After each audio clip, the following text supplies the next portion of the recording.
ये कहानी स्टार्ट करने से पहले बता दूं कि कमजोर दिल वाले बच्चे और जो लोग रात में अकेले देख रहे हैं, कृपया इस कहानी से दूर रहे। मेरा नाम है कबीर। मैं 2 साल पहले एक पुराने घर में शिफ्ट हुआ था। घर सस्ता मिला, पर एक रूल था, तीसरा कमरा कभी मत खोलना। मैं हंसा, मुझे लगा ऑनर सिर्फ अंधविश्वास वाला बंदा होगा। लेकिन पहली रात ही घर की दीवारों से हल्का सा सांस लेने जैसा साउंड आने लगा। हो।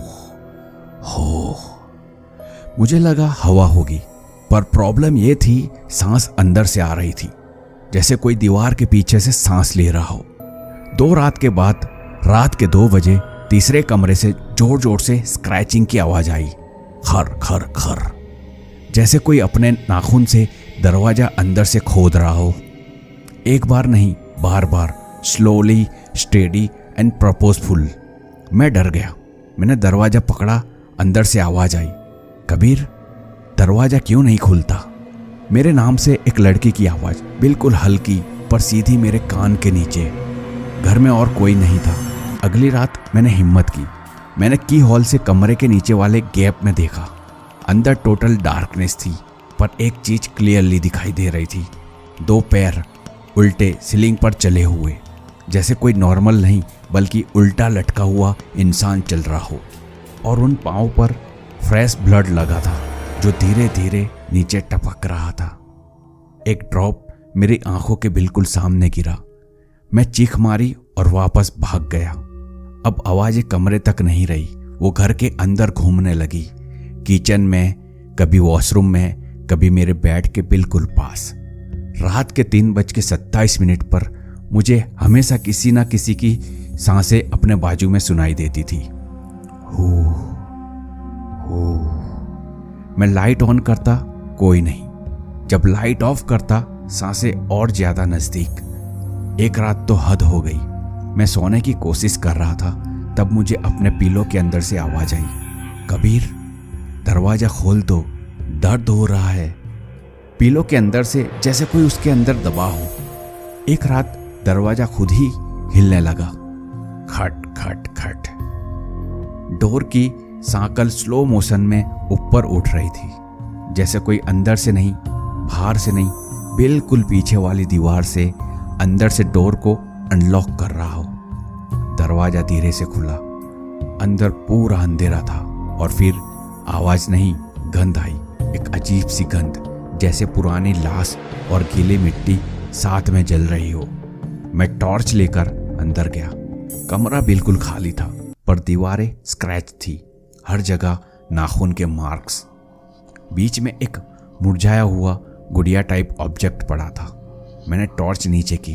वो गुड़िया नहीं थी, वो एक सूखी हुई इंसानी स्किन का टुकड़ा था, बिल्कुल जैसे किसी ने इसको पहन रखा हो फिर उतार दिया हो।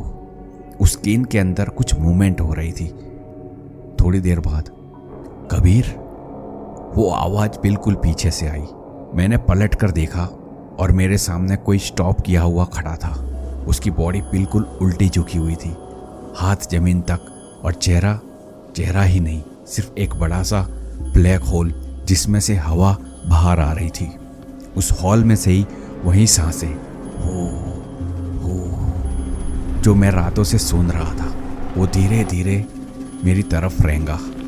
उसकी हड्डी की आवाज क्रैक क्रैक सुनाई दे रही थी और उसने अपनी उंगली मेरे गले के ऊपर रखी, ठंडी और बेरुखी। मैंने कहा, दरवाजा खोल दो।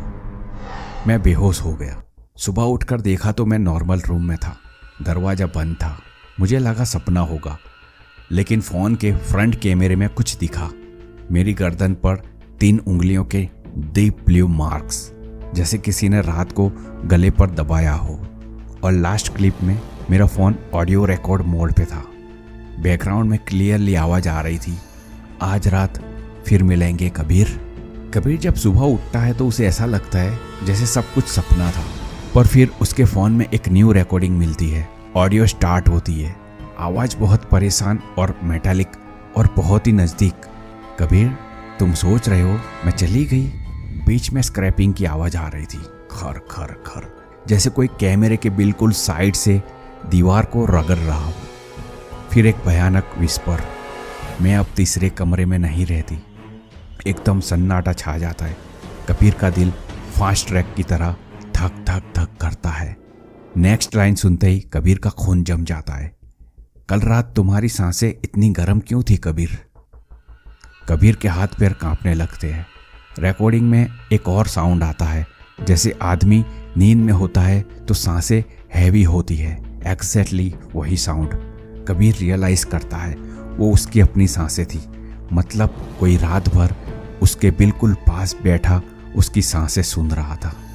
फिर एक स्लो हंसी। तुम्हें पता भी नहीं चला जब मैं बेड के नीचे से निकली। कबीर एकदम शॉक्ड हो जाता है और फ़ोन हाथ से गिर जाता है। पर रिकॉर्डिंग अभी भी ख़त्म नहीं होती।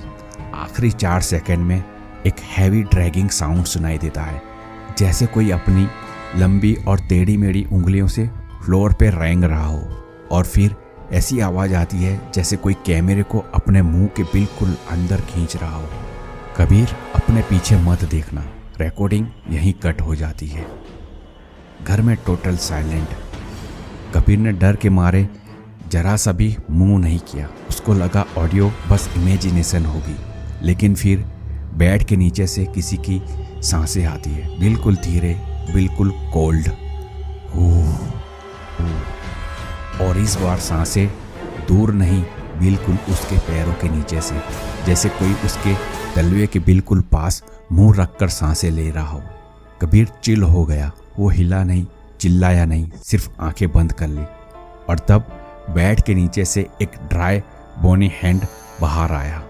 उसकी एंकल पकड़ी ठंडी उंगलियों से खूब जोर से, और बहुत धीरे से आवाज आई, चलो तीसरे कमरे में वापस।